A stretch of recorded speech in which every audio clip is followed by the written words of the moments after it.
11 साल का लंबा इंतजार आखिरकार खत्म हो चुका है और बदायूं से लखनऊ का सफर अब पहले से कहीं ज्यादा आसान और सीधा हो गया है।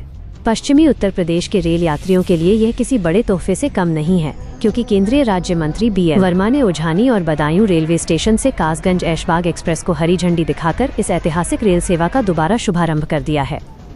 जैसे ही ये AC चेयर कार और सामान्य श्रेणी की बेहतरीन सुविधाओं से लैस 16 कोच वाली शानदार express train Badaun railway station पर पहुंची, स्थानीय लोगों और रेलवे अधिकारियों के चेहरों पर खुशी साफ झलक रही थी।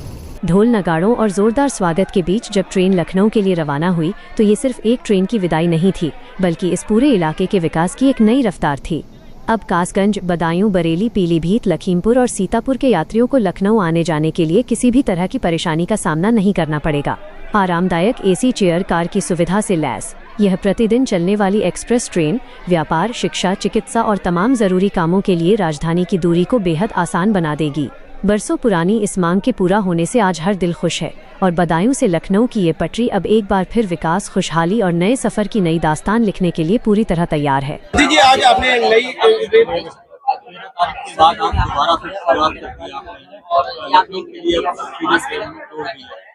मोदी सरकार की सौगात बदायूं से दिल्ली ट्रेन 13 अप्रैल को हरी झंडी दिखाकर रवाना कर प्रतिदिन बदायूं से दिल्ली ट्रेन जाती है, सुबह को शाम को आती है।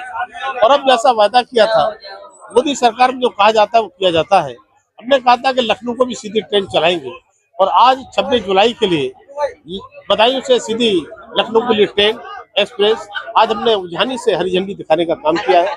मेरा गृह नगर उझानी, और मुझे लगता है ये मोदी सरकार की और आदरणीय रेल मंत्री की सौगात बदायूं की जनता के लिए बड़ी सौगात है। हमारे छात्र हो, हमारे किसान हो, मजदूर हो, हमारे मरीज हो, हमारे व्यापारी लोग हो, सभी के लिए ये बदायूं के लिए एक वरदान साबित होगा। और ये ट्रेन सुबह को प्रतिदिन यहाँ से चलेगी और शाम को लौट कर लखनऊ से वापस फिर से आ जाएगी।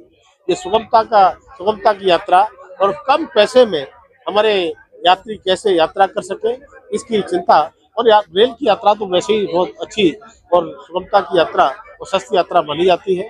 तो मैं समझता हूँ कि बदायूं की जनता के लिए ये रेल मंत्रालय की माननीय रेल मंत्री जी और माननीय प्रधानमंत्री मोदी जी की बड़ी सौगात है। लगातार एक के बाद एक पहले गंगा एक्सप्रेस, मथुरा एक्सप्रेस, दिल्ली की सौगात, उसके बाद लखनऊ की सौगात, इसको कैसे देखते हैं? यहाँ विकास को देखिए, बदायूं कभी पिछले दिनों में गिना जाता था, लेकिन जहाँ जिस तरह से लगातार सौगात पर सौगात, और हमारे कहा जाता है जब जन प्रतिनिधियों की कुछ करने की इच्छा होती है तो निश्चित रूप से उसमें सफलता मिलती है। पहले न जाने हमारे कितने सांसद रहे होंगे और हर बार ये देश की आजादी के बाद मुद्दा उठता था कि बदायूं से सीधी लखनऊ को ट्रेन, बदायूं से सीधी दिल्ली को ट्रेन, लेकिन वो ट्रेन नहीं चल पाई। और जब अवसर मिला तो मैं आदरणीय प्रधानमंत्री मोदी जी का और रेल मंत्री आदरणीय अश्विनी वैष्णव जी का बहुत आभार व्यक्त करता हूँ।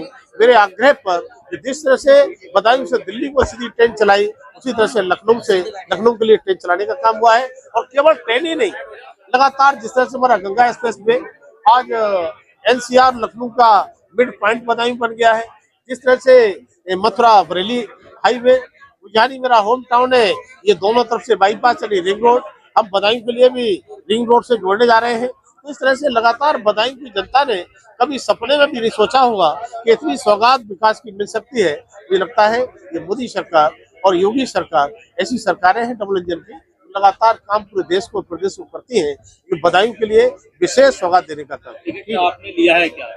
नहीं तो जब पहले ट्रेन चलाई थी तब भी टिकट लेके यात्रा मैंने, मेरे साथियों ने की थी, और आज भी टिकट के पास लेकर और टिकट लेकर ये यात्रा हम कर रहे हैं। तो इसलिए कोई भी हमारा भाजपा का कार्यकर्ता, भाजपा के नेता, हमारे जिलाध्यक्ष जी बैठे हैं, हमारे विधायक माननीय महेश गुप्ता जी बैठे हैं, बीसी के विधायक हरीश साकी जी बैठे हैं, जी राज्य मंत्री बैठे हैं, हमारे सबका टिकट है। एक कार्यकर्ता का टोल, इतना ही नहीं, आप मीडिया के लोग चल रहे हैं ना, आप सबको ने पास लिए हैं, पास लेकर हम यात्रा करते हैं। भाजपा के कार्यकर्ता किसी तरह की व्यवस्थाओं में विश्वास नहीं रखते, हम अनुशासन में रहकर करते हैं। लखनऊ की हर बड़ी हलचल, अपराध की सच्ची खबरें, द लखनऊ टाइम्स, सबसे तेज, सबसे सही।